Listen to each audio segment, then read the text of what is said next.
Yeah. Thank you, Merrick. Hi, everybody. It's nice to see so many people here today. I want to begin with a land acknowledgement, and given that we're in a virtual space, I invite you to reflect on and acknowledge the land or territory, traditional territory on which you reside and your relationship to it.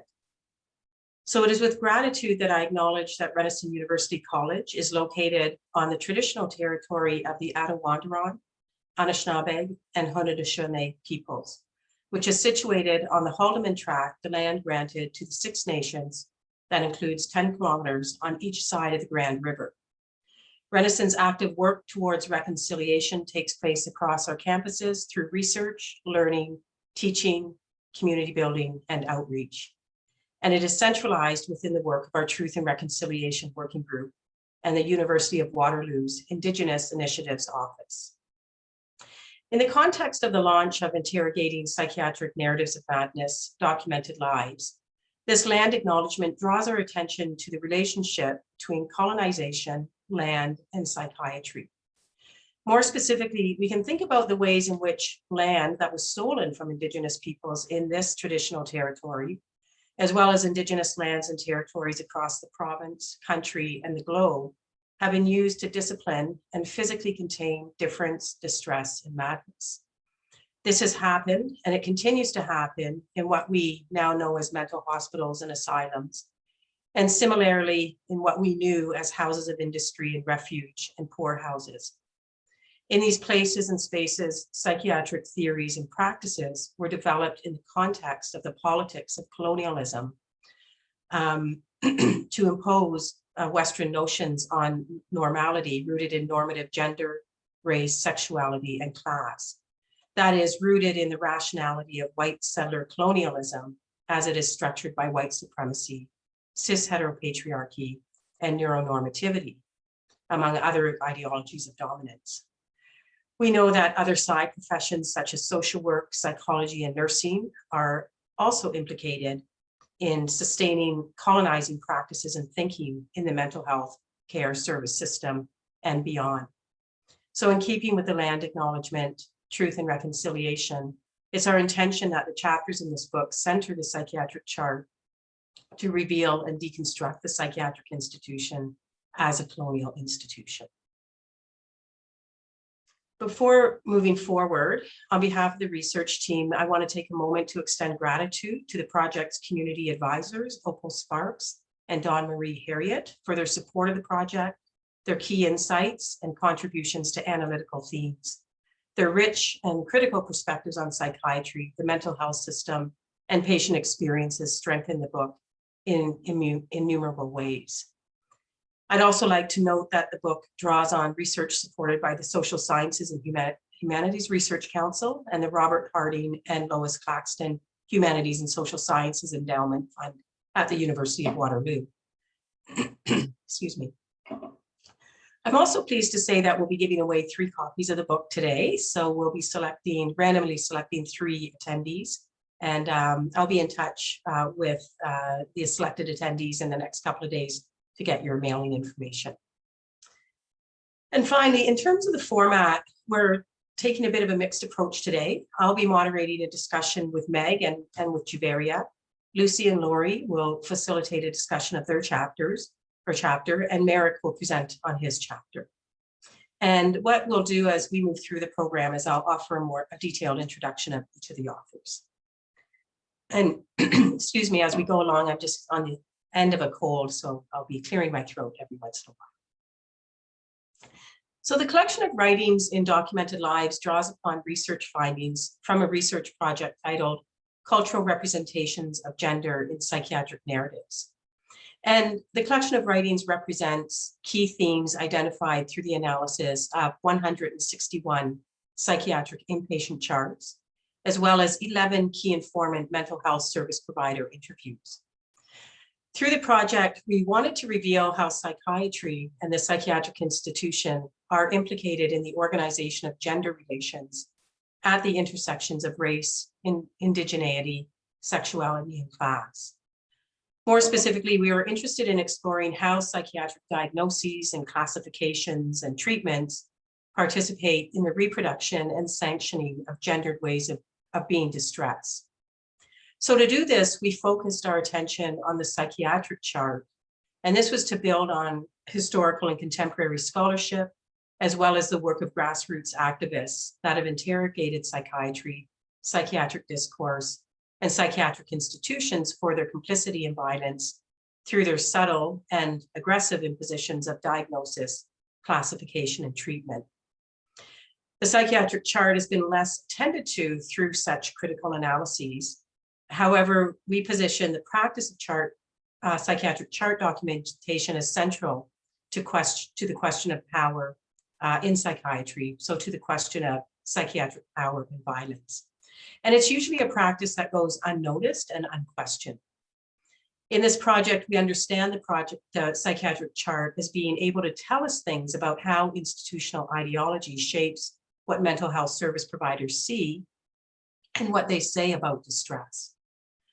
So to this end, the chapters of the book challenge the perception of the Psychiatric Chart as a neutral and disinterested text that is produced by individual mental health service providers.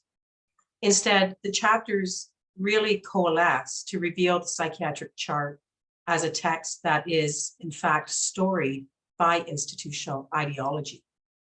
Collectively, the chapters shift focus away from individual mental health service providers to institutional ideologies to reflect, reinforce, reinterpret, and at times resist normative, gendered, raced, sexualized, and class norms, values, and presuppositions. For example, in Chapter 3, Narrating Genders in Psychiatric Inpatient Chart Documentation, I respond to the central question of the project, which is, how do psychiatric diagnoses, classifications, and treatments participate in the reproduction and sanctioning of gendered ways of being distressed? And I do this by asking, what is it about gender that is most relevant in chart documentation? That is, how is gender storied in the Psychiatric Chart? In the excerpt from this chapter that I'm going to read, I underscore the ways in which the psychiatric institution serves as a social and structural mechanism to protect white hegemonic femininity.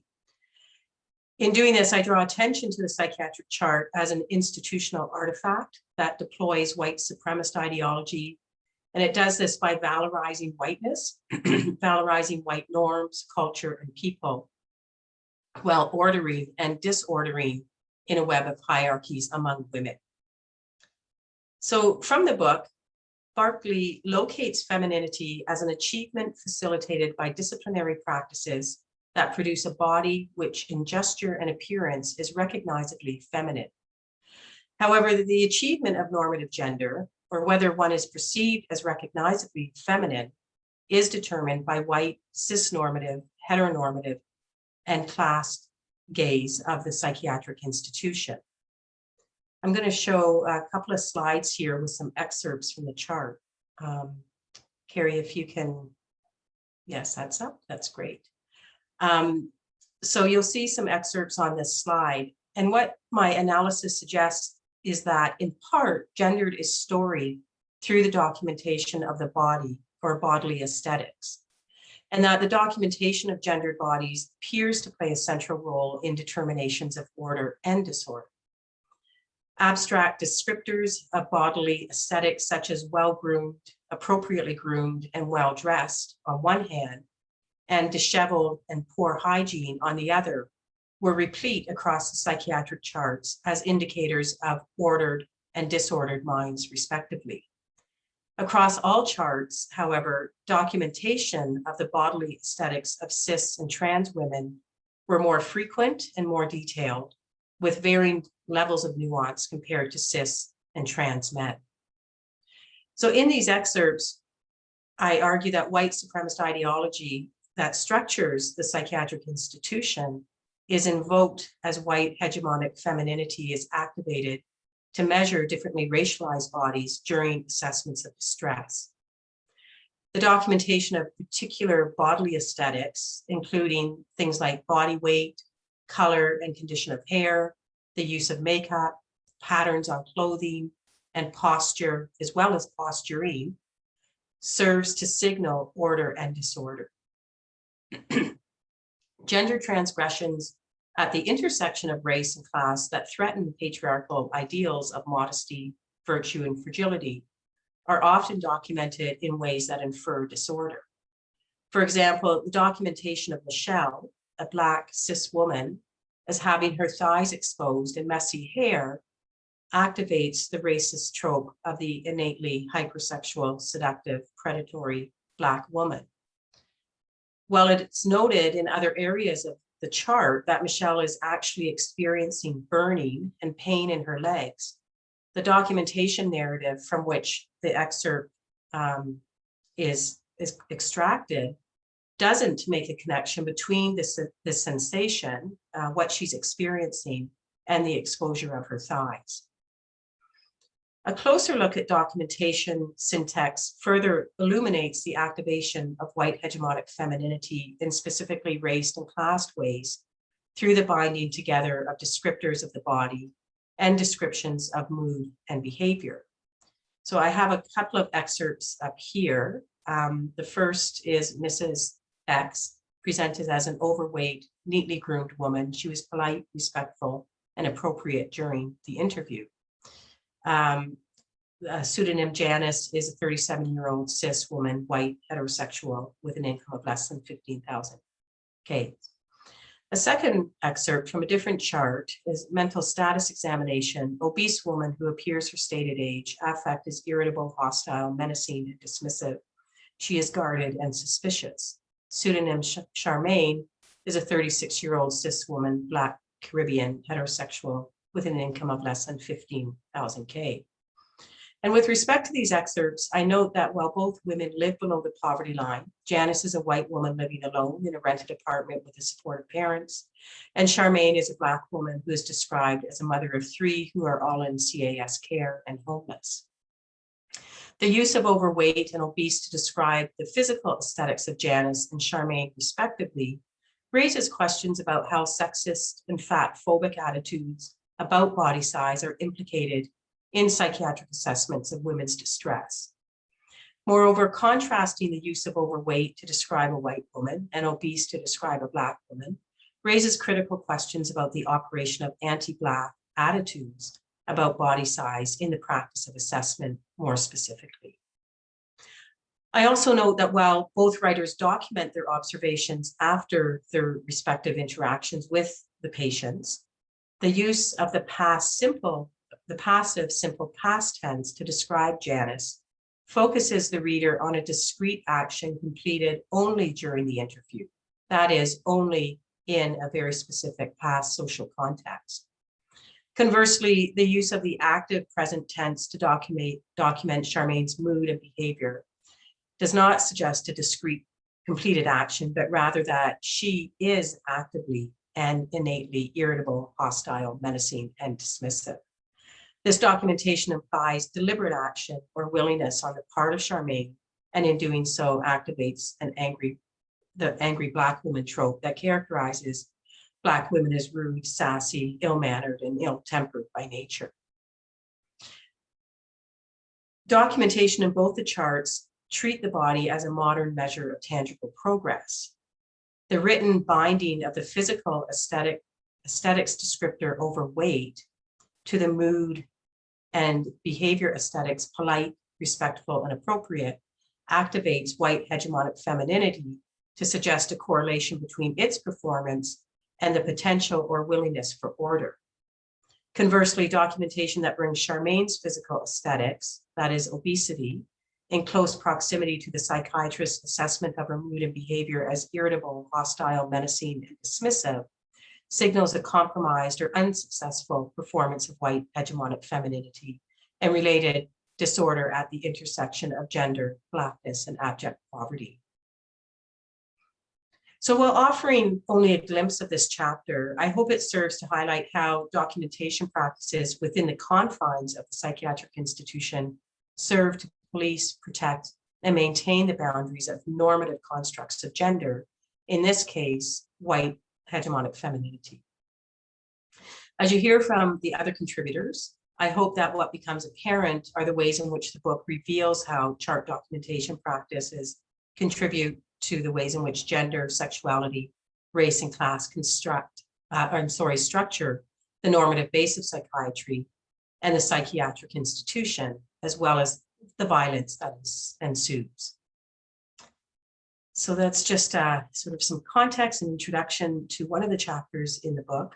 I'm now going to pass it over to Meg Gibson to talk a bit about her chapter.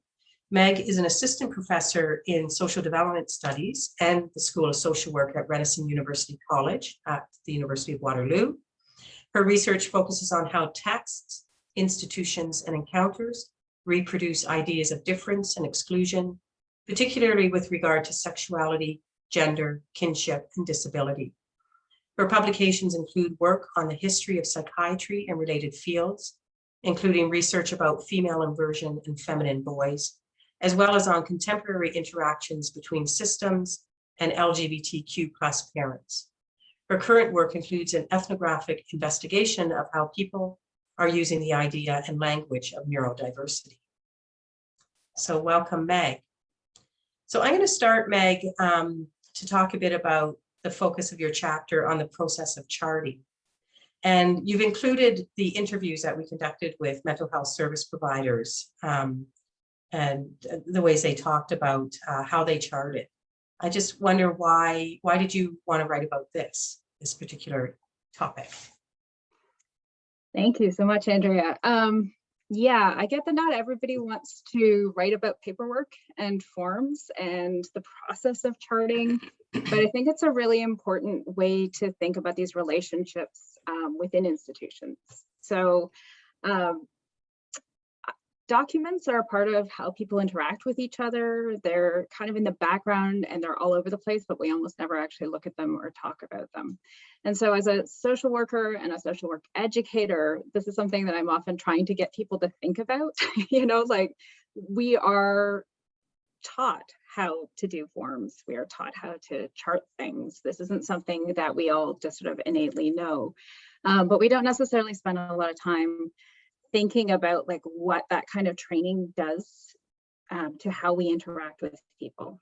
So I can think back to when I was a placement student and watching different people do an intake with patients and like, you know, asking questions. Some of them would do it in this very like, first this question, then answer, next this question, then answer. And some would be really skilled at creating a relationship and a conversation.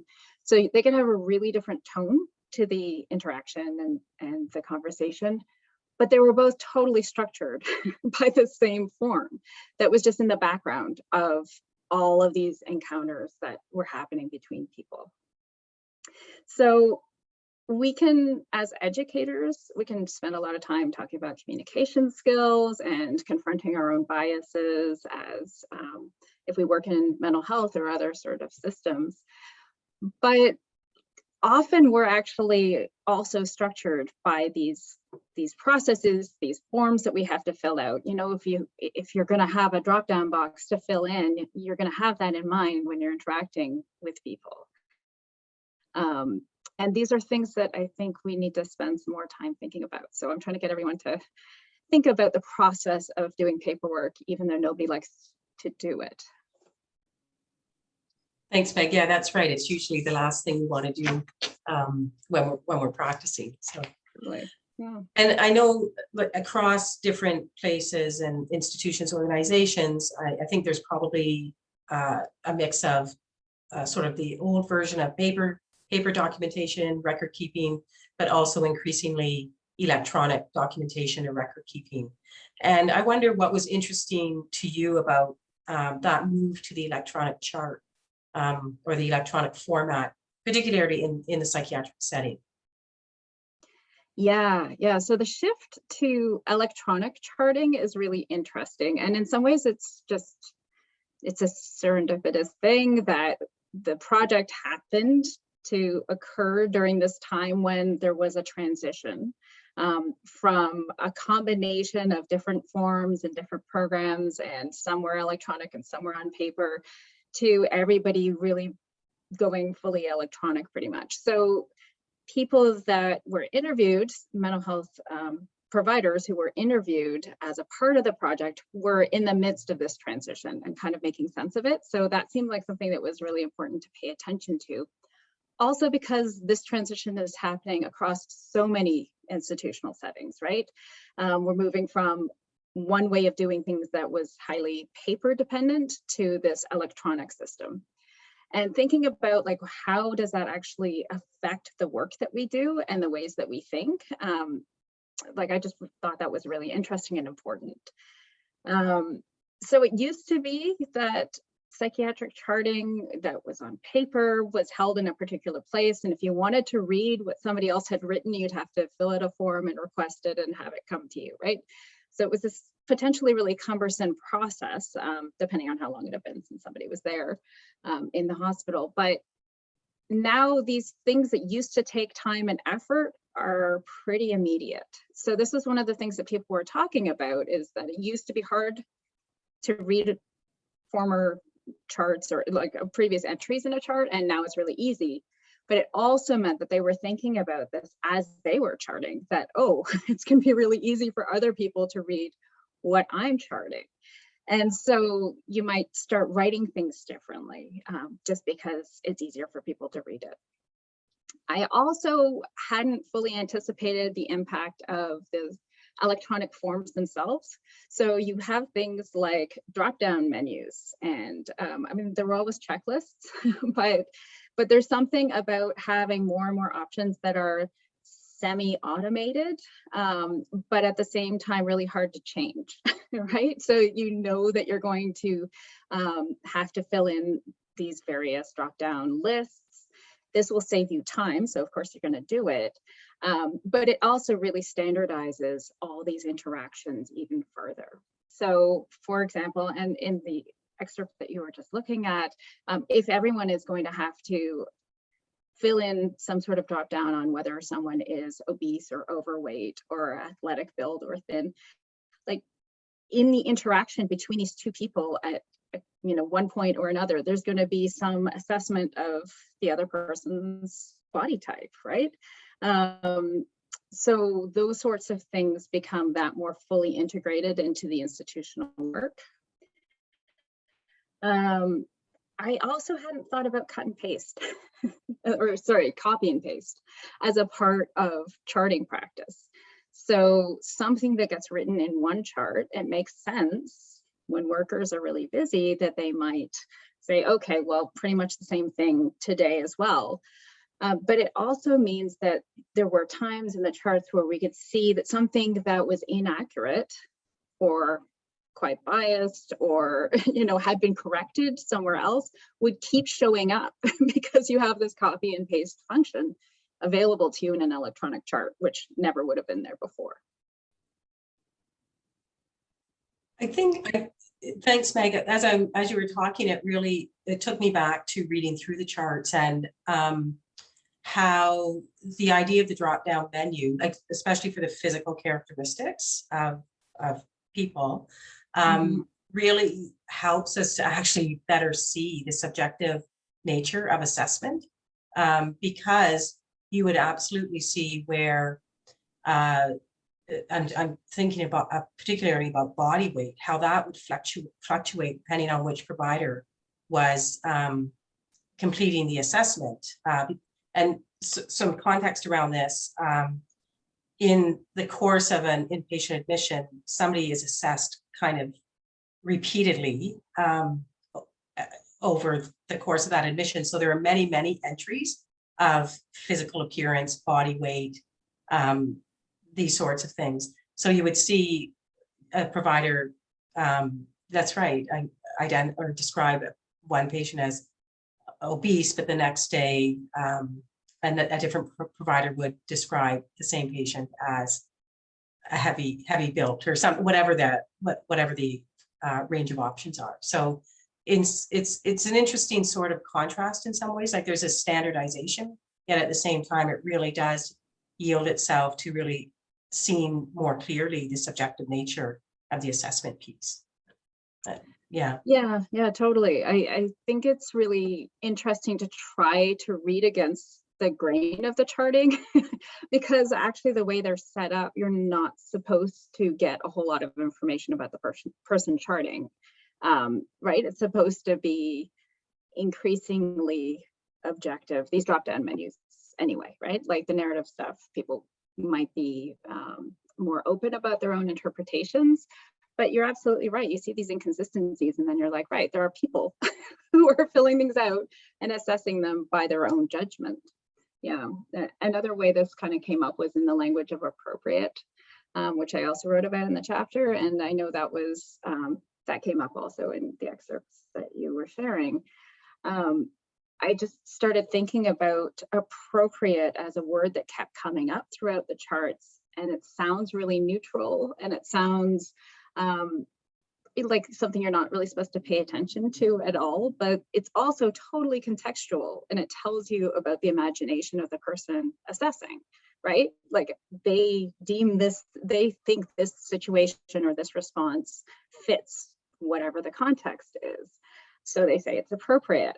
But do we really think that, you know, anything is appropriate to all situations, all settings, all people? Like it's a way of trying to read against the chart to sort of say, oh, wait, appropriate is actually a subjective judgment that is put into this objective seeming language. Yeah. It's a very, very common word found in the charts. Yeah. So that, I think that was that sort of one of the surprises that came up for you in terms of the chart itself and reading through some of the charts? Yeah, because I was initially looking for designations of people being, you know, rational or reasonable or understandable, and I didn't find that language. I found appropriate instead. So I really valued having a chance to spend some time thinking about that, and also thinking about how I'm going to use that in my teaching with social work students as well, to think about like, what are the assumptions that we're bringing to our encounters that lead us to say, I know what's appropriate here. And, you know, what does that do to the way that people interact with each other? Thanks, Meg. We only have a short time to talk, so I'm going to have to move on now to Lori and Lucy. Thanks. So taking a moment to introduce Lucy Costa and Lori Ross. Lucy Costa is a Deputy Executive Director of the Empowerment Council, an independent service user rights-based organization in Toronto, Canada. She works as an advocate promoting the rights of mental health service users and survivors, as well as encouraging critical analysis about service user inclusion in the mental health sector. Lucy has developed education curriculum for many stakeholders, including psychiatry residents at the University of Toronto. And she has written a number of articles and blogs and is a co-editor of Madness, Violence, and Power, a critical collection, as well as a co-editor of a special edition of the Journal of Ethics and Mental Health. Lucy co-wrote with Lori Ross, who is an associate professor in the Division of Social and Behavioral Health Sciences at the Dalla School of Public Health at the University of Toronto. She is an established interdisciplinary scholar in the field of sexual and gender minority health, with a particular focus on mental health. Her current program of research focuses predominantly on qualitative and mixed methods investigations of health experiences for members of 2S LGBTQ+ communities, with a focus on examining the contributions of intersecting structural oppressions to these experiences. And Lori and Lucy have co-written the chapter titled Slighted and Unheard, the Psychiatrization of Bisexuality. I'll hand it over to you two. Hi, everybody. Good afternoon. Hopefully, my computer's freezing a little bit every time there's like a gust of wind, so hopefully that won't happen while we're talking. But first I wanted to say it's been great to work with Lori on this chapter. And we're just going to do back and forth, kind of conversing with each other, sort of highlight some of the themes that came up in this chapter. And I think where we want to start is perhaps, I'll start by asking you, Lori, why you thought it was important to take some time or pay attention or write about bisexuality as part of this project in the first place. Thank you, Lucy. And just to also echo what a pleasure it was to work with you on this chapter. So the idea to focus on bisexuality came relatively late in the progress of the project. So Merrick was sharing with us some of the really interesting and rich findings that he was coming up with around sexual orientation and gender identity in relation to the charts. And so I was aware that there's some really interesting and important mad studies work on sexual orientation and gender identity, broadly speaking, some of it written by folks who are here on this call today. But I wasn't aware of much work that had really honed in on bisexuality, specifically from a mad studies lens. And at the same time, I was doing a lot of work more from a public health lens around bisexuality, mental health, health service experiences. So I knew about bisexual people having terrible experiences in mental health services. I knew a lot about how bi people experience the stereotypes about bisexuality that are circulating in the world. Particularly around stereotypes about bisexuality as not being a stable, healthy, long-term sexual identity. I also am always just like perpetually annoyed that although bisexual people make up the majority of sexual minority folks, we are often the least represented and reflected in research. So I felt like looking specifically at the charts of bisexual people would be a way to address that in the context of this project. So then Lucy, would you like to talk a little bit about how we made sense of and interpreted the charts that we looked at for this work? Well, yes, I would. Yeah, so as you can imagine, like as we made our way through looking at the charts and the anonymized record, we had to, I think we both felt that we had to do so with a certain degree of respect, first of all. And also we were dealing with a very limited snapshot of who this person is that's come in contact with the psychiatric system. So in order to make sense of kind of thinking about how to pull together some writing around a record, this is how we landed on thinking about applying and integrating like a mad studies perspective. As Laurie mentioned, she's got a lot of expertise and background in doing research and public health work with respect to bisexuality. But we definitely felt that there was an opportunity here to also integrate a mad studies perspective. So I didn't want to make the assumption that everybody on the Zoom call today understands what we mean when we talk about like a theoretical framework. So I just wanted to take a second to just explain that when you're doing research or looking at something like this where you're using text, we wanted to make sure that it wasn't just Laurie and I kicking back, you know, just sharing our opinion willy-nilly about what we think about these anonymized charts. We wanted to draw from work that's already been done, that's already been established. And so in doing that, we had to think about what is a framework that we're going to use. And a framework is really just the system that we're going to use to make sense, in this case, of these medical records. And just to contextualize it a bit, if we were looking at the text from, let's say, a clinical framework, there would be different questions. We would be looking at questions about, let's say, patient care. We might be looking at medication, like we might be looking for clues about medication. We would definitely probably be looking for clues and text that talked about symptoms and behaviors. So we were not looking at it from a clinical framework.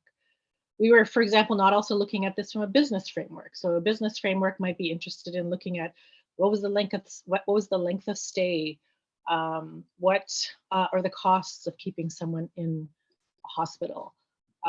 What is the funding related to the infrastructure of psychiatric care? That would be a business framework. So we were using a Mad Studies framework. And so what is a Mad Studies framework going to do? So it's going to center and draw from the voice and experience of people who identify as having madness or mental health issue or psychiatric disability themselves. It's going to draw from a very long history of scholarly work, of history, of activism, of care and cultural work that Mad people have done themselves. And drawing from that, we're going to use some of the concepts that have emerged over time from Mad Studies. So we're going to look at factors such as the sociopolitical context. What is the context in which these texts are held? Meg spoke a little bit about that, about the context in which records come to be. So we were looking at that as well. We were looking at the institutional context and how the institution decides what's normal and decides what words to use. And we were also looking at any clues that led us closer to discussions about inequality, access, and just generally like really digging to see if there was anything that signaled some kind of understanding of who this person might be as a holistic human being interfacing with the psychiatric system. And so I wanted to know, Lori, like having done this work, if there was anything that stood out to you or that was particularly interesting. Yes. Well, over the course of writing this chapter, Lucy and I had many, many interesting conversations. But since we only have a few minutes here, the thing that I wanted to highlight that really stood out for me was the parallels between bisexuality and mental health when it comes to thinking about binaries. So when we were analyzing these charts, it really illustrated to me the way in which the system relies on binaries to make sense of people. So thinking about bisexuality, troubling binaries, you have to be either straight or gay. Bisexuality doesn't make sense, doesn't fit. In terms of mental health, you have to be either crazy or sane. There's no like place in between those two binaries. So if you don't fit in both ways, in terms of bisexuality and in terms of mental health, if you don't fit neatly into those binaries, the system just doesn't know how to make sense of you. So we really saw that in the way that bisexuality was taken up, or more often not taken up, in the 12 charts that we looked at. So all 12 charts that we used in our analysis, the folks had identified as bisexual in the client/patient identification form. So that's kind of like a demographic intake kind of piece that happens at the beginning of the admission. So everybody identified in that place as bisexual, but with the exception of one chart where the person's bisexuality was really very explicitly explored and supported by a mental health professional who seemed to be quite knowledgeable. Apart from that, bisexuality was either like ignored altogether, so not even mentioned in the chart, or it was reframed as another identity. So sometimes the person was reframed through the rest of the chart as gay. Sometimes the person was reframed as being confused, typically confusion as a symptom. So I feel like the charts really illustrated the way that this particular set of binaries around bisexuality and madness really are mutually reinforcing. And what I mean by that is that when bisexuality isn't intelligible to the mental health system or to the providers working within it, it either gets ignored or it gets transformed into a symptom of sexual identity confusion that then is considered resolved. The symptom gets better once the person distances themselves from bisexual identity. So in this way, then, the mental health system takes on the role of reifying these binaries of sexual orientation by making bisexuality either invisible or else just impossible to embody at the same time as you're situating yourself on the sane side of the madness binary. So I just wanted to read a little short excerpt from our chapter. I have the pretty book here with me. And so this excerpt illustrates this, I think, but it also tells you a bit about where our title comes from in terms of slighted and unheard. So this excerpt talks about Michael, which is of course a pseudonym. Michael's a 39-year-old unemployed white man who was voluntarily admitted for risk of suicide. In the client-patient identification section of the chart, his sexual orientation was noted as bisexual, and in intake notes, a psychiatrist documented that he had recently revealed to his family he is bisexual, and this is a major stress for him. In this intake chart documentation, implicit links between his bisexuality and his suicidality are made by the charting psychiatrist. For example, a report from his stepmother of him repeating, "Don't you know bisexuals kill themselves?" However, despite these connections made on intake, his bisexuality is absent from the chart documentation, apart from one single notation made by the pharmacist. Current stressors include coming out as bisexual and feeling unsupported. The next mention of his bisexuality appears the day before his discharge, when a nurse noted, when asked about his comment, "Bisexual people get killed," he states that, "I understand how these people feel," though he denies identifying himself as bisexual. The inconsistency between this statement and earlier chart documentation was not explored, and in the discharge note, the discharging psychiatrist stated he was future-oriented and did not endorse any sexual identity confusion on discharge. Thus, in Michael's admission experience, his bisexuality was ignored by the clinical staff until it became sexual identity confusion, which was noted as resolved, perhaps as evidence to support the appropriateness of his discharge. There are, of course, other interpretations of Michael's reported denial of his bisexual identity, apart from his initial identification being confusion associated with his mental state on admission. Of note, immediately following the statement about sexual identity confusion, his discharge note indicates he felt slighted and unheard when our formulation of his issues was expressed to him, and he wished to be discharged ahead of his planned discharge. Given this context, an alternative interpretation of Michael's experience might be that given his experience of feeling slighted and unheard, taken together with the apparent lack of attention to his experience of feeling unsupported in his bisexuality, he determined that the safest or easiest course of action for him would be to deny his bisexuality to his mental health providers when it was finally raised again prior to his discharge. It is notable that the specific language of confusion was applied by the discharging psychiatrist, rather than, for example, a discussion of this shift in self-identification as being a strategic one. Thus, confusion appears to be the most readily available explanation for this patient's experience in the psychiatric institution.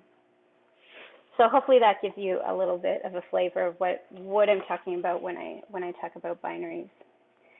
And Lucy, would you like to talk about something that you found particularly interesting about our process of reviewing the charts? Yeah, I mean, it's interesting to hear you read that section again, because for me, in part of the work in reading stuff is that there's an ordinariness to charting. It's something that happens every day. It's part and parcel with institutional practices, and really it's just pen to paper or now finger to computer in the electronic records now. And there's a certain benignness to it or quietness to it. But it's profound how actually powerful, overlooked, invisible, and potentially harmful and violent these practices are, because it's about people, because it doesn't show the whole person, because things can get overlooked, because a person is at risk as soon as they come into contact with the system. They're at risk of not being understood, seen, and supported, but then they're also at risk of, getting into the hospital and then dealing with a whole other new range of issues that come up once you're detained in the psychiatric facility. Also, the risk with being discharged without adequate supports. or being directed like to the right group or service that exists in the community. And we don't even have time today to talk about then how records get understood in community agencies and mental health agencies. That's a whole other can of worms for another book, another day. But I think all these things merit like a lot of, should offer us more of an opportunity to start talking about records, particularly in light of going towards electronic health record, which I actually think to some extent will put a lot of responsibility on patients themselves to write themselves up in very limited ways. So I thought about that. I thought about like, okay, well, how do we make it better? Like, how do we resolve this? And I thought about training. Well, we already have like a lot of training. There is LGBTQ training, but that's a challenge too, in terms of how much time that training gets. Of the LGBTQ spectrum, the B probably doesn't get a lot of attention. And so that's why the work that you do, Laurie, is like really important. And even when you have the training, it takes a long time for people to translate knowledge into a change in practice. So institutional spaces are very rigid and hard to change and shift meaningfully. I think finally, I also wanted to say that there's a challenge here for those of us engaged with MAD studies and to continue to sort of integrate from an intersectionality perspective, looking at things like sexual orientation into the evolving work of MAD studies, and how important it is to understand the myriad of ways that you can experience oppression and exclusion and violence in respect to sexual orientation, and how do we fold that in to our discussions around like our experiences of being MAD people. I had a wonderful conversation with some MAD friends last week about patient records. And I think none of us talk about this very much because there's some kind of mystique around records that they don't belong to us, that the property of the institution, that we have to go through this like formal process to look at our own thing that is written about us that really doesn't say much about us in the first place. It's really limited. And so I think it's a bit of a mountain to climb, but also potentially really interesting. And I think I also want to make a call at anyone who's ever had like a psychiatric medical record to actually go and get it and go and take a look at it. And I think I'll end there. Thank you, Laurie and Lucy. Yeah, Lucy, I really like the way you talk about the quietness of charting. Yet it's so central to communication across space and places. And I think we have to move on, but I mean, one of the things I think about is that we don't often teach charting or documentation as a practice. It's an administrative piece of the job sort of thing. But I think if we integrated it more as a practice, we would talk differently about it. Conversation for another day. So, thank you. We'll move on now to hear from Javario Zahir. Javario is an assistant professor in the Department of Psychiatry at the University of Toronto and a clinician scientist at the Institute for Mental Health Policy Research at the Centre for Addiction and Mental Health in Toronto, Canada. Well, in Toronto, I guess I don't need to say Canada here. Her program of research focuses on suicide and suicide prevention, specifically the intersection of gender, culture, and suicide discourses, and the experiences related to suicidal thoughts or behaviors of people, families, and clinicians in healthcare settings. Javario has also conducted responsive qualitative program evaluations and qualitative research in medical education. She has published in several major journals, including the Lancet Psychiatry, Canadian Medical Association Journal, Schizophrenia Research, and the Canadian Journal of Psychiatry. So welcome, Javario. Javario authored the chapter titled Documenting Restraint, Minimizing Trauma. So Javario, I'm just wondering if you can start by talking about sort of how you're positioned to the project a bit differently than the rest of us as a psychiatrist. Yes, if you can just reflect a little bit on your positioning to the book. Yeah, absolutely. And it's something that I thought about a lot through our years together and has evolved a little bit. And I think I originally came onto this work because I am a trained qualitative researcher and really interested in the intersection between experience and behaviors and larger structures. At the same time, I am an emergency department psychiatrist. And at this point, I also am the medical head for an emergency service. And so, on one hand, when we talk about this kind of work, we can sort of fall back into an interpretivist kind of position, and we can be sort of display some performative allyship, because we know that mental health providers and service users think about restraints and seclusion in the same kind of way. And just quoting from the chapter, everybody believes that restraint and seclusion cause harm, breach human rights, compromise trust, and enact new trauma and trigger previous trauma. So we know this. And at the same time, too, I think in places like ours, we want to believe we're doing the right thing. And we may compare ourselves then to other institutions. So where I work at ChemH, we say, well, our restraint rates are 3%, they're 27% in other emerges. But that's not actually the question, right? I think that comes from a place of defensiveness. And I was really struck by Andrea's opening comments around, psychiatric emergency departments, inpatient units, hospitals as colonial institutions. And I had co-supervised a really wonderful resident who talks about emancipatory psychiatry and the idea that the most important questions are who we serve and who we protect. And so doing this kind of work, it was really important for me to reflect on my positionality. And so I wanted to just read a section from the book, which is around locating myself in the text. As an emergency department psychiatrist, I'm ultimately responsible for making the decision whether to enact institutionalized violence against patients through restraint use. This is a decision that I do not take lightly. While everyone with whom I work would prefer that patients were never subjected to trauma or restraint, we also witness patients' violence directed towards other patients and mental health providers. Our commitment to preventing or minimizing harm between patients and between patients and MHPs means that at times we make the difficult decision to use restraints to manage a patient's behavior. However, when we use this kind of language, we also need to critically reflect on the decision-making process of mental health providers and our own biases and complicity in a carceral system. I use carceral, we can also say colonial as well.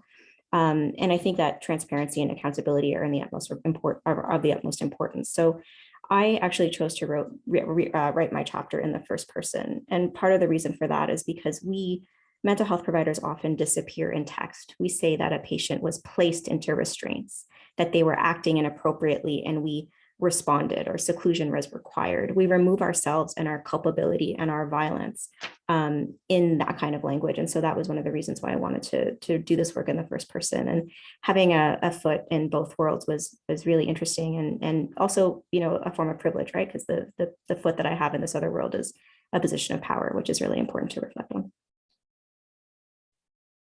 Thanks, Javario. Yeah, it's interesting sort of writing the chapter in a way that challenges the way that the medical record is written. Mm-hmm. Thank you for that. I know in your chapter, you sort of work with a structure of 3 themes that came out of the analysis of the charts that you focused on. And I wonder, which theme do you think has the most, apparent implications for institutional practices? I guess, where can change start to happen, based on the themes that you identify? And, reflecting on this for this talk today, I think that the answer is the third one. It's around how we discount structural violence in our own practice. And I think the first 2 sort of flow into that. So the first piece here around framing patient trauma as disruptive or demanding. So we are taking away people's human rights. We are engaging in things that are quite frightening and oppressive, checking on people every 15 minutes, asking them to take medication, taking away their coping strategies, offering as needed medication, offering in quotation marks. And when people express distress about these things, we frame them as disruptive or demanding, or not following the proper scripts to be a good patient. And it sort of seems to exist in a vacuum, right? Like the behavior doesn't exist in a vacuum. It exists in a frame of trauma and oppression, but that's how we perceive it. And then the second piece, again, I think we spoke on this a little bit earlier, is that we use the passive voice and asymmetric documentation to sort of make the point that we're doing the right thing. So there will be, huge sort of sections on what the patient does wrong, but then it's, people like me write, attempts were made at de-escalation. but what does that even mean, right? It's passive and it sort of absolves ourselves from our responsibilities. But I think both of these sort of flow into the most important point, which is, the psychiatric hospital as a colonial institution and how we discount structural violence. And there are a few examples of this that exist in the text. We talk about how, people who have intergenerational trauma, people who have violence at the hands of police, we don't account for any of that in their responses. So of course, somebody with trauma is going to be very anxious to be locked into a room, and they're going to experience trauma. We don't generally tend to talk about it. And I think that the other thing that's really interesting and really problematic is that in the sort of cis het kind of white charts, we hear a lot of, well, the person must have been really scared. So even though they're experiencing the same symptom, psychosis, a white woman, for example, may be constructed as, she was really afraid. She didn't know what was happening to her, where someone who may not have those same signifiers of femininity and whiteness is perceived as a threat. And so understanding these contextual factors is so important. And then the last piece is around, I won't speak to it at length because Andrew spoke to it beautifully, is around how we construct sort of sexuality and sexual violence and identity and how we can use this to oppress. And so, for us in the CAMH Emerge, we reflect a lot about our role as, purveyors of structural violence. In a perfect world, we wouldn't exist. And if we do exist, how do we make our spaces more humane? We've done a lot of work kind of building on this kind of work to move forward. So really focusing on how do we make our documentation more gender affirming? How do we make sure that from the very beginning that someone checks in, that they know that, we are interested in who they are and their identity is not something that's up for debate or something that needs to be explained. How do we better understand our relationships with policing and our own carcerality? And we have a student who I mentioned earlier thinking about ethnography in that area, doing some ethnography around the differences in gender and race and how we assess violence risk, and then how we enact these decisions. So, I think the only way that we can improve is by examining our own structures and looking inward and then looking outward to improve care. Thanks so much, Javario. And I think, you said something that made me think about, how important it was for us to look at as many charts as we did, which was 161 charts, in that how some people are written up around their expressions of distress and trauma differ from others based on race, gender, age, all sorts of things. And that isn't always easy to see when you're looking at one chart, right? And you have these discrete entries across time. But when you have the opportunity to sit down and read through 160 charts, you really do start to see these sorts of themes emerge. So I just, as you said that, it really made me think about sort of the methodology piece of the project and how important that was to look at as many charts as we did.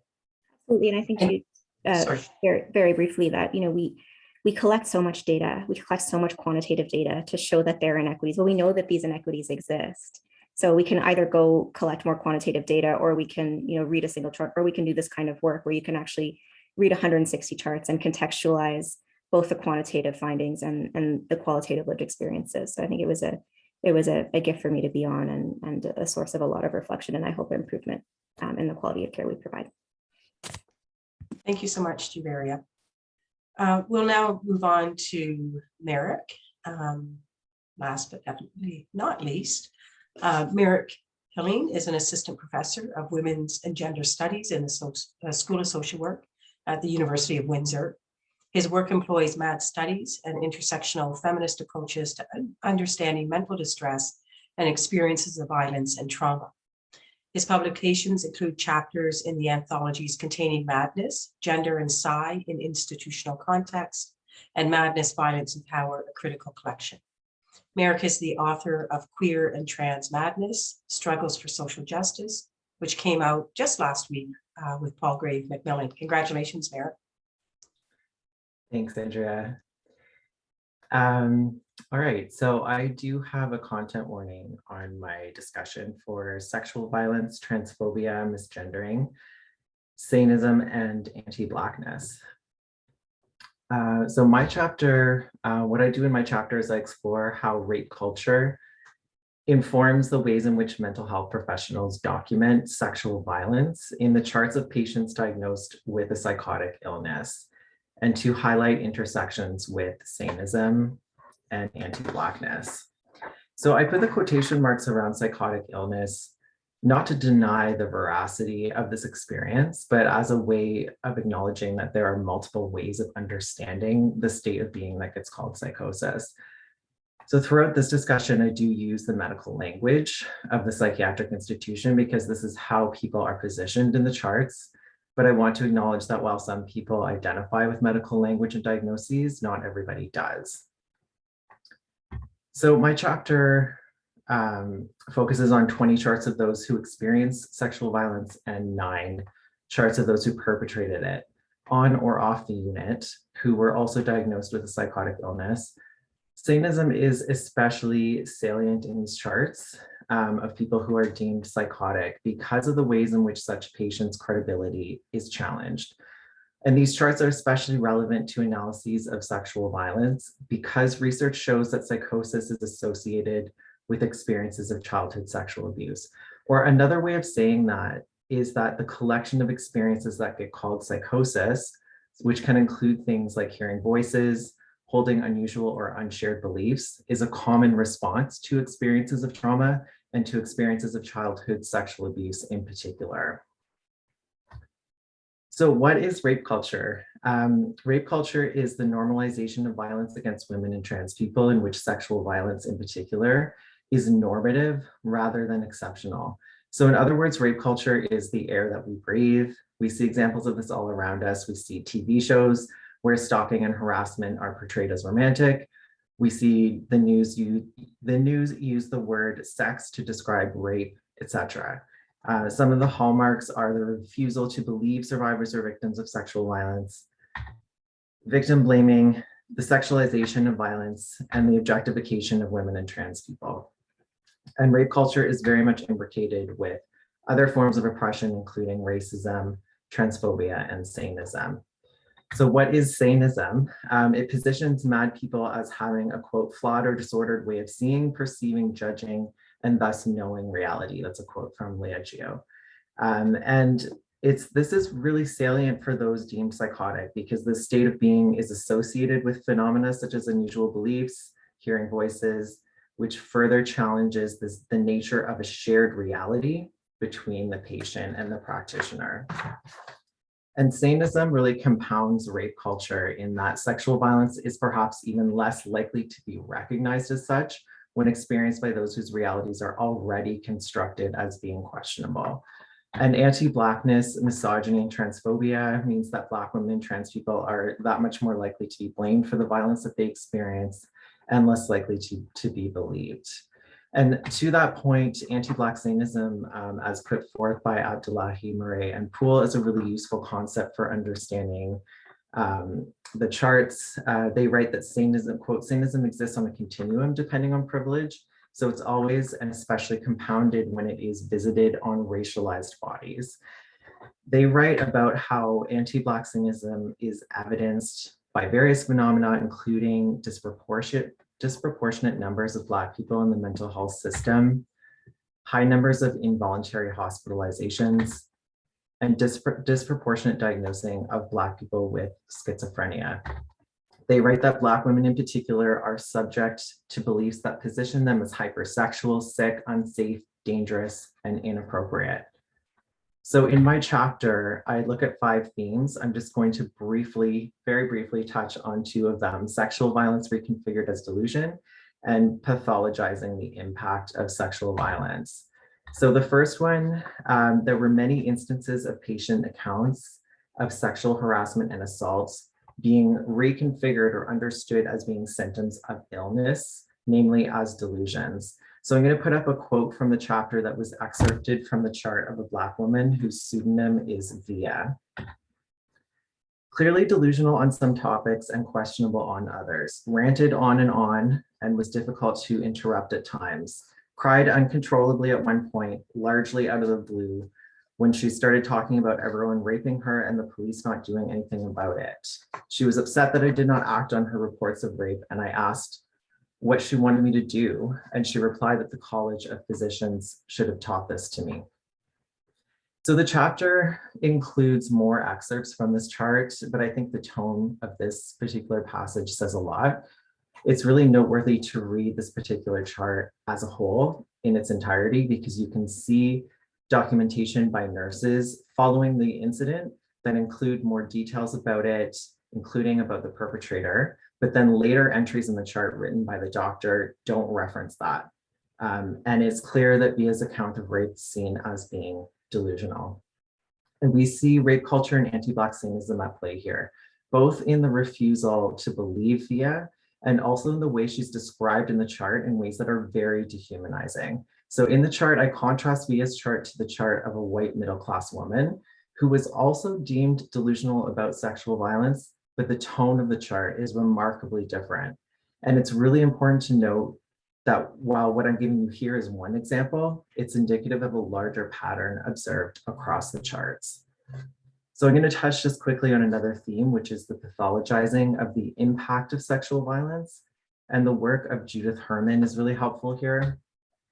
Herman writes that those who have experienced childhood sexual or physical abuse often present with a, quote, bewildering array of symptoms and are frequently misdiagnosed and mistreated in the mental health system.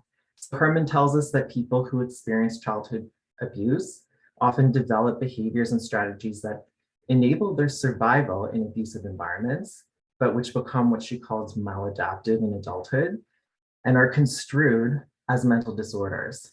So many are given numerous psychiatric diagnoses instead of contextualizing symptoms as a response to abuse. So she says people who have survived atrocities often tell their stories in a highly emotional, contradictory, fragmented manner, which undermines their credibility. Far too often, secrecy prevails and the story of the traumatic event surfaces, not as a verbal narrative, but as a symptom. And this was something that was evident across the charts of those who had experienced sexual violence.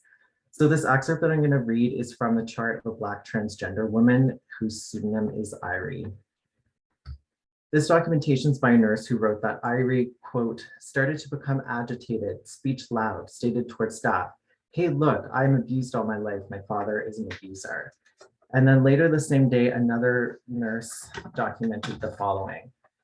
Upset about this hospitalization and blames his father for this, claims he's not sick, has a place to stay outside a bank. Father and brother sexually molested me. Believes he's the ruler of the world. He's Rihanna, Sailor Moon, he's creative. You know I'm transgendered. I've used several female names before. So there's a lot to comment on here. We see transphobia in this chart with Irie being misgendered with the incorrect pronoun. There's no understanding of how that in itself is damaging and causes mental distress for Irie. We see anti-Black Satanism in the chart. Irie is often characterized as angry, loud, labile, disruptive, difficult to manage. The anger that Irie has towards her father is never contextualized as being a response to sexual abuse and is presented as simply being nonsensical. So in this chapter, I contrast Irie's chart to the chart of a white passing cis man who also has his responses to abuse pathologized as obsessive thinking. But again, the tone of the chart is remarkably different. So I am going to end my piece there. I do welcome you to get in touch with me over email, merrick.pilling@uwindsor.ca, or my Instagram handle, which is chilling with Dr. Pilling. So we are going to use the rest of the time that we have for the Q&A, which I'm just going to open up. So I really welcome you to ask questions by using the Q&A function. So at the bottom of your screen, you should see that little button that says Q&A. If you click on that, you should be able to enter a question either anonymously or by using a name, your choice.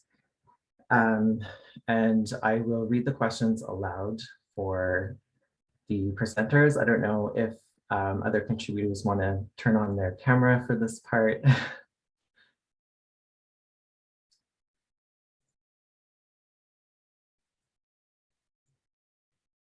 Okay, so there is one question so far. Somebody asked, I'm curious about authors' experiences engaging with texts where individuals are present in some ways, but are also fundamentally erased and objectified. Did analyzing charts feel different from analyzing other kinds of documents or texts? Did it ever feel like the process of analyzing charts was objectifying in itself?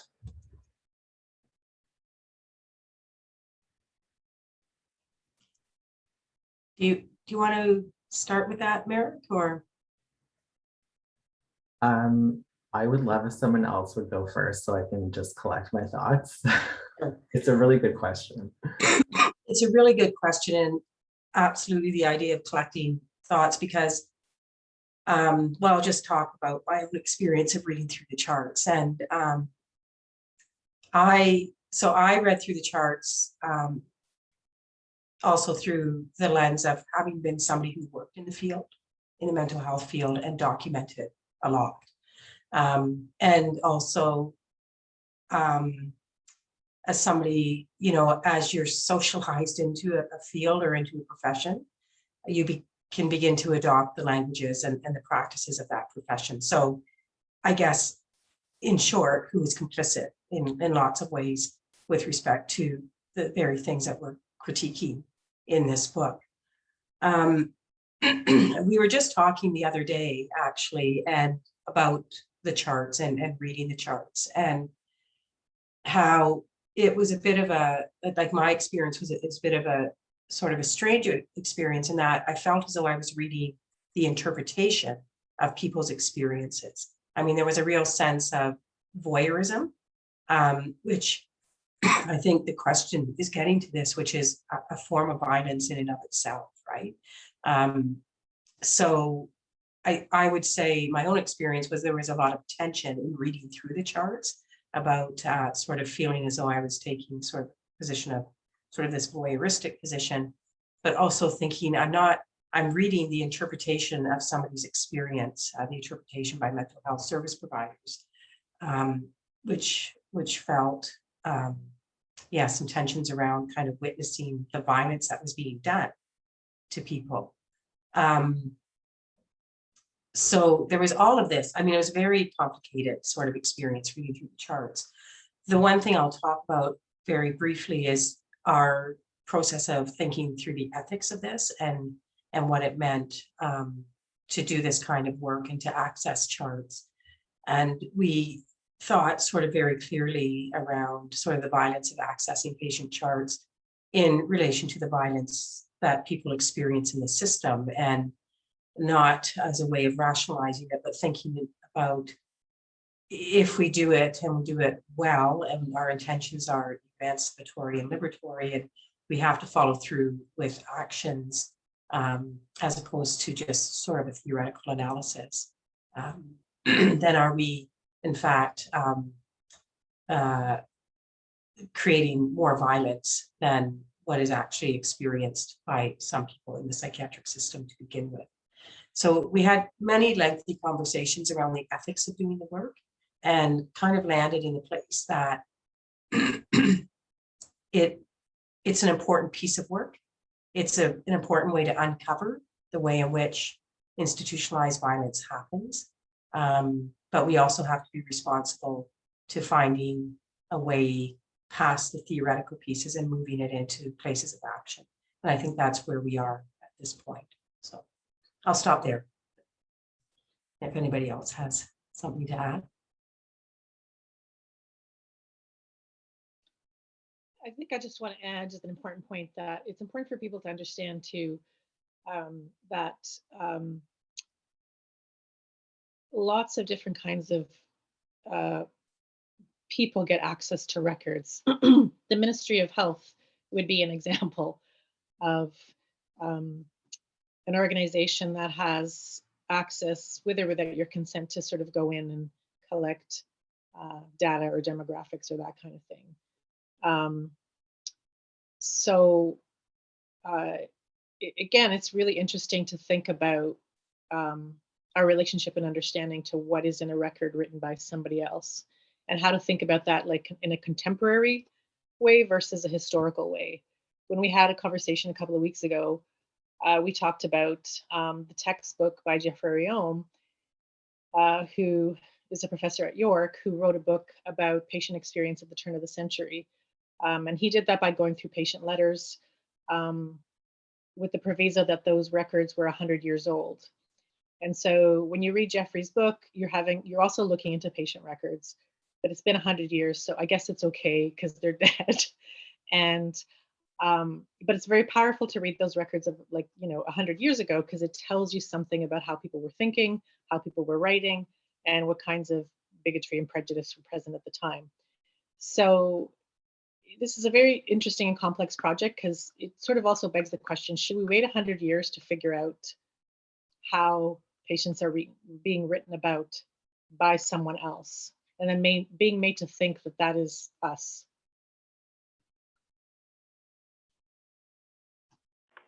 Can I just add one more thing to that? Just building on what Lucy's just said. I think certainly we all take seriously what it means to be reading someone's chart, especially those of us who have psychiatric charts. But also when we're doing this work, we're not studying the people who are documented, right? Like, our focus of analysis is those doing the documenting, and even beyond that, the systems within which the documentation is happening. So for me, it was definitely different analyzing chart data than other forms of qualitative data that I've analyzed in the past, because I had so many questions that I couldn't ask, right? Like in the excerpts that I read, I would love to have been able to ask him, what did that mean for you to come in identifying as bisexual and then be discharged, distancing yourself from that? What was that about for you? And really, by the end of doing this work, felt really like we need to do another study where we get to talk to people and hear about that. But yeah, I just wanted to emphasize that point about the focus of our analysis is not the person being documented, it's the system that's doing that documentation. I guess Thanks, Lauren. Sorry, Merrick, go ahead. I would just add to that as well, just echo that it's so important to turn the gaze onto the institution, because there is what the institution says it is doing, and then there is what the institution is doing. And the chart reveals a lot about that there isn't really a similar means of discovery. So the next question here, were any of the charts reviewed those of people who were employed in the field themselves, i.e. healthcare providers who were also patients?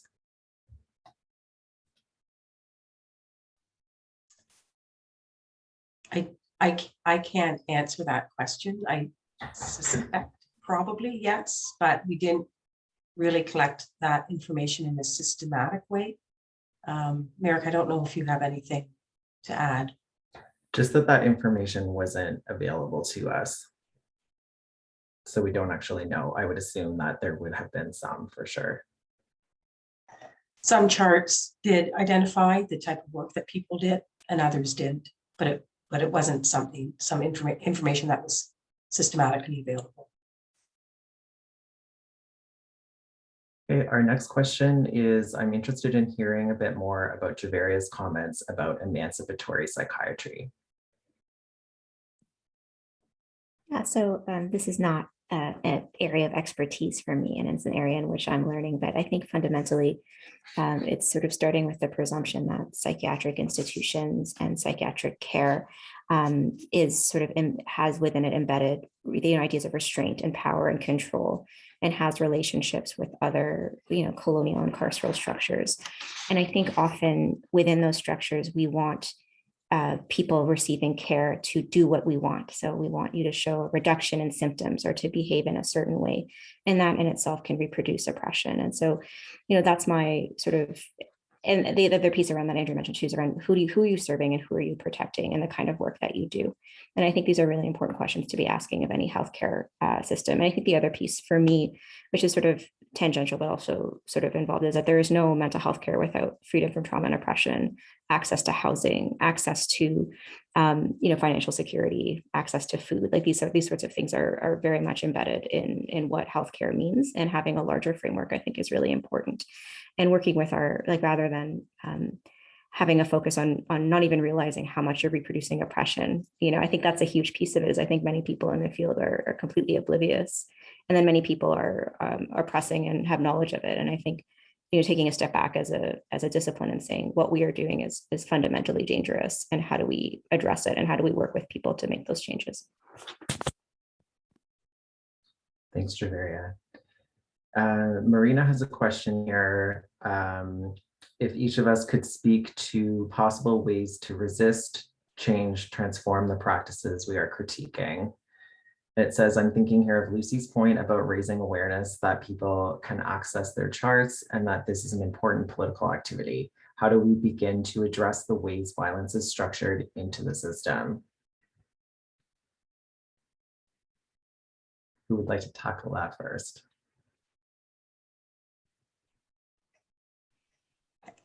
I guess one of my thoughts, oh, wait, are you going, Lucy? Go ahead. No, I want not to put pressure on Meg. I just want to go ahead. Meg, yeah, go ahead. No? Wait, oh, I hadn't indicated that I was going to say anything, but I can fix everything. So one of the things that I think is really important is to just pay attention to start with all these policies and forms. And like, if you are working in these systems, ask why you need to do these things. Like, why is this in the form? Why is this a thing that we're always evaluating? Why is this here? This is not going to be easy at a frontline level, right? So this is probably going to be easier the higher up the chain you go. But I totally love Lucy's suggestion as well, like that people should also ask for their own records and then make a stink about it. Just knowing that things will be read, I think, shifts power, right? Like knowing who could read it is more than your boss, like that. I think that suggestion is a really brilliant one. So Lucy, back to you. Sorry, Meg, I didn't mean to put you on the spot. I was trying to have a circle of voices. Yeah, I think that I think it is really powerful. Just again, thinking about a conversation I had like a week ago with some friends about, just anecdotally, about like, why don't we just go look at our chart, and why do we feel like it doesn't belong to us, and why is it so hard to access, and what does it mean to go and access it and revisit, reclaim, and do maybe some political work around that.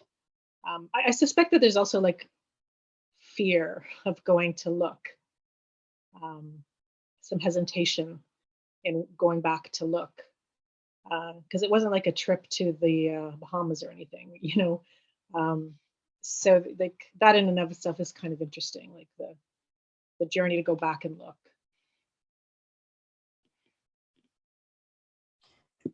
I also think about, well, two things. One, which I spoke about earlier, is, and I don't know if this, if this will create the kind of structural change we're looking for, but teaching documentation as a practice, so that are we actually mapping onto documentation the theoretical frameworks, especially the critical theoretical frameworks, critical race theory, queer theory, anti-oppression. Are we actually mapping those onto how we teach, helping professionals to document?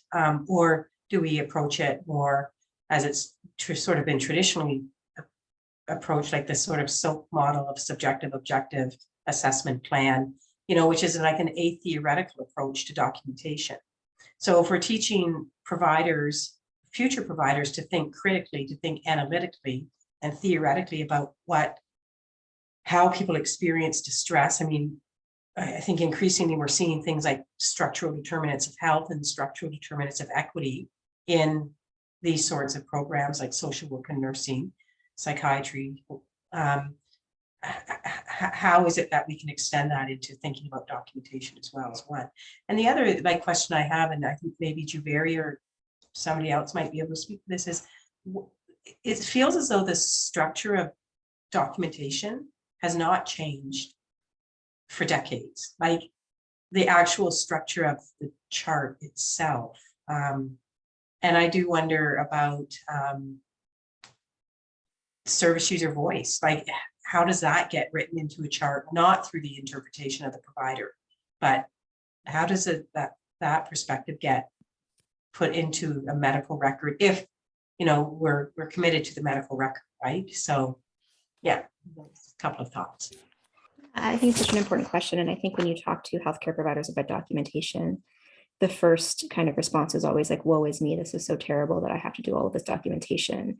And it's sort of constructed as a way to you know, in a perfect world, to communicate with other health providers, but really largely to meet your requirement as a documenter. And I think that kind of practice reflects in the kinds of questions we ask and the kind of care we provide. And so one of the things that we're working on right now with dual expertise researchers and with our team is looking at, you know, suicide risk assessment and what are the questions that people actually find to be useful or therapeutic, and to re-embed them into a framework or documentation. And, you know, one of the things you never ask, for example, in suicide risk assessment is, what are you trying to end, or what does suicide mean to you, or how do these thoughts, you know, live with you, and how do you experience them? These sorts. It's mostly around what's your plan, what's your intent, so we can document them and check off the boxes. So, you know, it's our hope that if we can actually co-construct ways of documenting, then maybe the documentation becomes a little bit more meaningful and useful. And then I think the other piece is, for many qualitative researchers I know are here, you always offer someone a chance to review their transcript, right, before it gets formalized. And I wonder about that in psychiatric consultation. Like, is it not appropriate, or is it not appropriate? That's that Meg word. Is it not important or imperative to give someone a copy of their note and say, what do you think? And what would you like changed? And what did I miss? And does this make sense? And what would you like me to communicate to your team and to the people that you care about and to you? I'd also like to just add one thought, which is I do not have a solution for, but I really see such a strong influence of lawyers and like legal liability in so much of this. And so I'm not sure how to critically but like challenge or think about the role of liability in institutional policies and procedures and forms.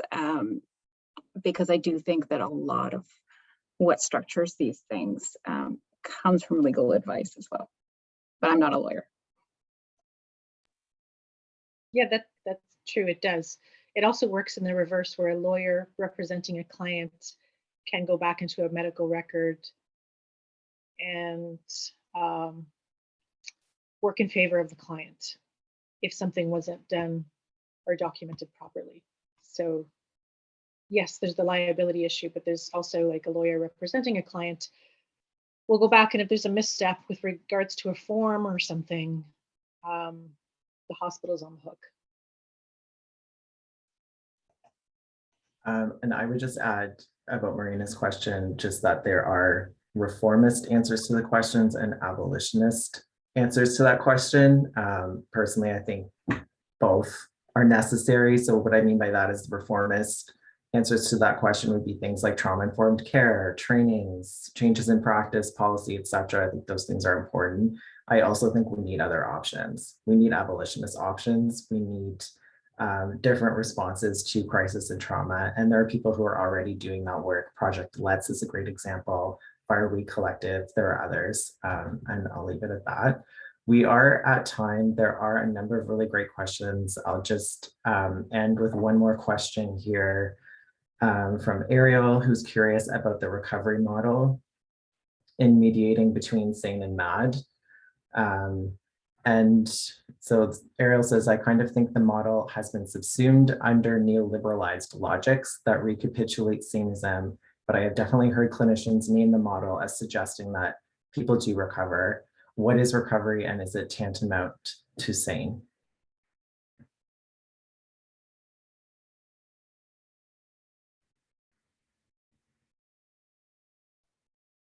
Does anybody have any thoughts on this? It falls outside of my realm, but any thoughts? I guess it makes me think back to Lori, the idea that you put forth when you were talking about your chapter, which is just the reliance on binaries, right? And like in a recovery model, like does this question sort of move us into that place of thinking sort of in terms of binaries, right? Is even if we're thinking about recovery, I mean, I'm recovery. So I don't have anything much more to say about it, but it just sort of brings me to that place. Like we want to sort of challenge the binaries that are so structure the psychiatric institution in the way in which people's distress is thought of. I don't know, Lori, if you have any thoughts on that.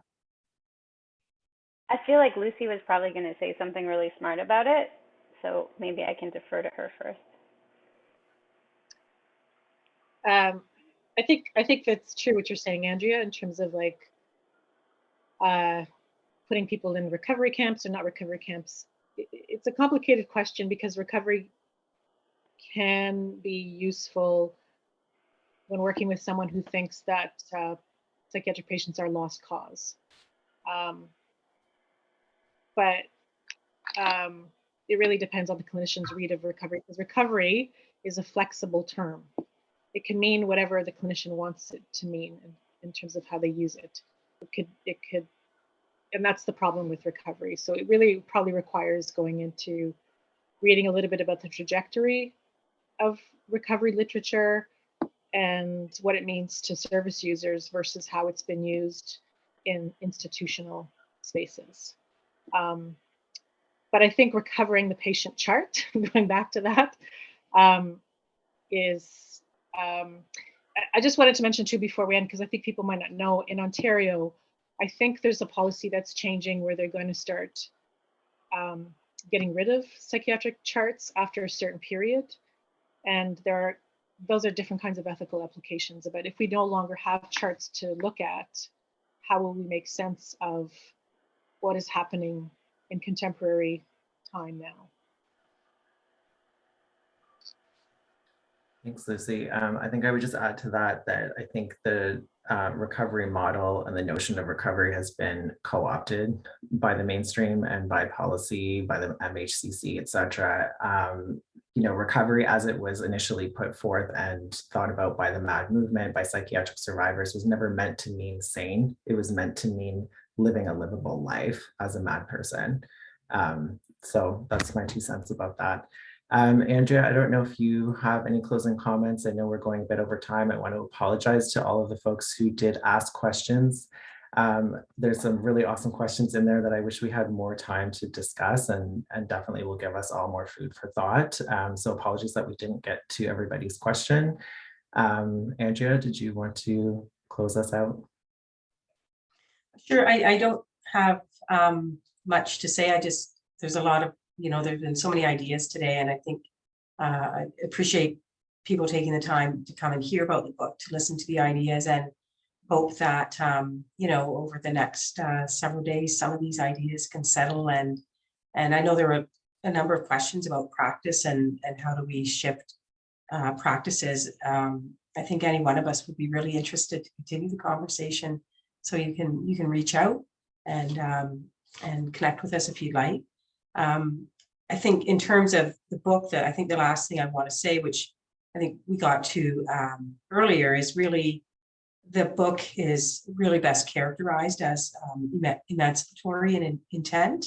The intent was to study up, sort of study the institution, study how power operates in the institution, and how we can begin to challenge that power. So, yeah, I don't know if Meg or Lori, Lucy, Merrick, if you have anything else you want to say.